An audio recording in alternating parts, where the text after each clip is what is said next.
Automakers who build affordable cars are throwing everything they can into the mix in a fight for your dollars. Features reserved for expensive luxury flagships just 10 years ago are now standard in the Toyota Corolla. This Nissan Kicks gives you a Bose stereo and 360-degree parking camera, and it's 23 grand. This Hyundai Kona gives you all-wheel drive and a laundry list of features in a similar pricing ballpark. It's all about value, and these are some of my favorites for under about $25,000.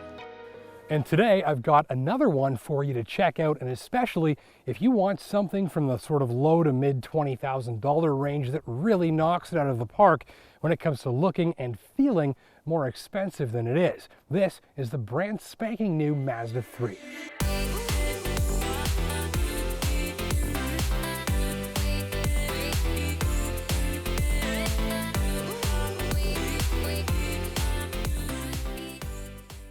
To start this off, we're going to Test Fest for a moment. This is a week-long annual event where Canadian auto experts, myself included, use measurements and criteria to mathematically evaluate the latest and greatest vehicles.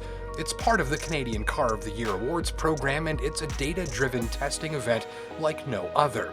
And there's one small car lately that keeps coming out on top here, and it's the Mazda 3. And as the co-chair of that testing program for a decade or so, I can tell you why the 3 typically takes home the best new small car trophy, and the answer is simple. This is a damn good small car, except for the one thing, and we will get into that later. But for now, let's look at why this is so good and how that's been further improved on for this generation. The Mazda 3 on your screen is too new to have yet been tested at the Test Fest event I mentioned, but I'll give you my thoughts here. It starts with a great first impression. Outside, a deliberate lack of unpainted panels, more paint and less plasticky cheapness. It's sculpted and accented nicely. Lines and shapes are mostly smooth and inviting, with some sharp edges added for drama. Usually you're paying much more for a car that looks this polished, and I bet someone at Mazda once saw all of the unpainted plastic cladding all over the new Civic and said, wait a second, and that face, I generally despise chrome, but when I look at this, I don't. The interior is a game changer, and that's not a term I throw around lightly. It's brimming with upscale touches. The leather steering wheel feels like it came from a high-end Mercedes. The fake leather on the dash looks and feels convincing, and it's stitched and pillowy and smooth. Earlier this year, I took you for a ride in this $125,000 Porsche Cayenne, and actually this Mazda 3 has the more luxurious dashboard. There's stitched leather, nicely crafted aluminum, come for the metal trim and stay for the piano black accents and stitching. It's a subtle but effective feast for the eyes with no shortage of delightful little touches. It's also got one of the best instrument clusters in the small car world right now, and definitely one of the nicest I've ever seen for the money. Switches and controls feel like they came from somewhere higher up the model line, and they've even sculpted the central screen to flow better with the shape of the dash. It's a little touch that makes this central part of the visual scenery look less like an afterthought, which is, by the way, the norm for this price point. Now, the more time you spend in here, the more you'll appreciate these little touches, and they all work very effectively to make you feel like you're sitting in something that costs maybe 10 grand more than it does. In fact, I think this might be the most well-done interior styling in the game right now.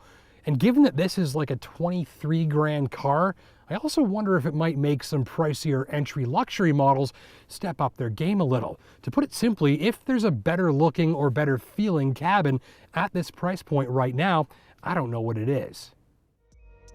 Go with a GS manual transmission like this one, and your 23 grand gets you radar cruise, push-button start, automatic lights and wipers, and high beams and climate control, heated seats and a heated steering wheel, Android Auto, Apple CarPlay, one touch up and down on every window, and no shortage of other touches that make this feel like a higher-end car. That's a bit of a theme here if you haven't noticed. Room up front for 2 adults, no problem. Comfy, snug but not restrictive, and rear seating can handle 2 adults as well, but only sort of just.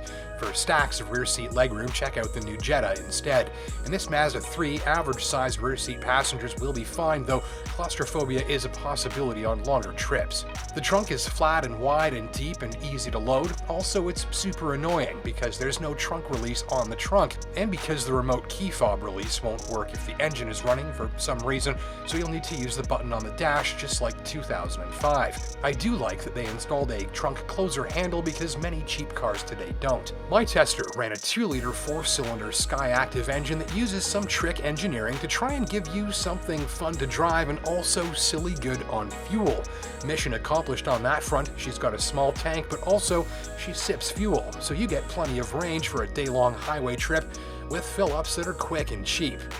With 155 horsepower, drivers concerned mostly with fuel economy will find this smooth, relatively quiet, and plenty responsive even from low revs. Work it hard and it never feels or sounds too wimpy, keeps the volume down nicely for the most part, and is smooth as silk from idle to just about redline. The more enthusiastic among us will prefer the available up-level 2.5-liter engine with about 30 more horsepower. And the sportier among us will like this shifter and clutch, mainly because things are a bit heavy and notchy and springy, which is to say, more sports car-like. It's an accurate and positive feel, much better than the cheese whiz feeling of the vague and squishy shifters and clutches commonly used elsewhere in this segment. Suspension is soft where it counts, taut where it counts, and serves up a nice blend of comfortable and sporty. On rougher roads it feels durable and dense, and suspension noise is mostly kept to a minimum unless things get really rough. Steering is nicely dialed in against that, quick and eager but not difficult to use smoothly. So it's not a sponge cake nor a corner carving scalpel, but you do get ride comfort in the upper end of this segment and no complaints from the car if you decide to throw it around. The driving feel of the new Corolla is right in this ballpark too, and it has a fairly upscale interior and a nice shifter and clutch as well. If you're shopping this scene, be sure to try both of these models. Of course, Mazda 3 is also available in a hatchback, and if you like, you can get all-wheel drive too, optionally for the first time ever this year. I have a big gripe and a little gripe, and let's do the little one first. This infotainment system takes longer than I expect to become second nature, mainly because you control the screen up here from this dial and buttons down here, and everything works fine, but it does require a little more brain power and dexterity than a more straightforward touchscreen system. My big gripe is the adaptive cruise control, which automatically adjusts your speed based on the flow of traffic so it can slow you down and speed you up all by itself. Most cars nowadays handle all of that smoothly and predictably, and the really good ones always feel like they've got things figured out ahead of time, which makes them work nearly invisibly to you. But at times, my tester's adaptive cruise felt surprised or confused, and after a few too many jerky and abrupt adjustments to my speed, I just left it turned off. I'd suggest you spend a good amount of your test drive time trying it out to see if you're keen on how it responds and feels, because I wasn't.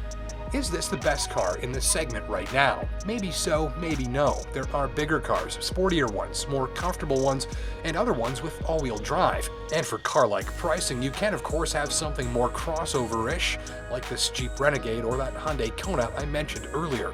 It's all about choices, and I think that for a lot of people this will be the right choice, especially when featured content, fuel mileage, manners, and a very upscale feel for the dollar are high on the wish list. In fact, for some shoppers who want the most upscale interior possible, this $23,000 Mazda might even make the $40,000 luxury sedan almost obsolete. I don't know of any entry-level Lexus or Acura today with an interior this well done, so if I just saved you $15,000 or $20,000, then you're welcome.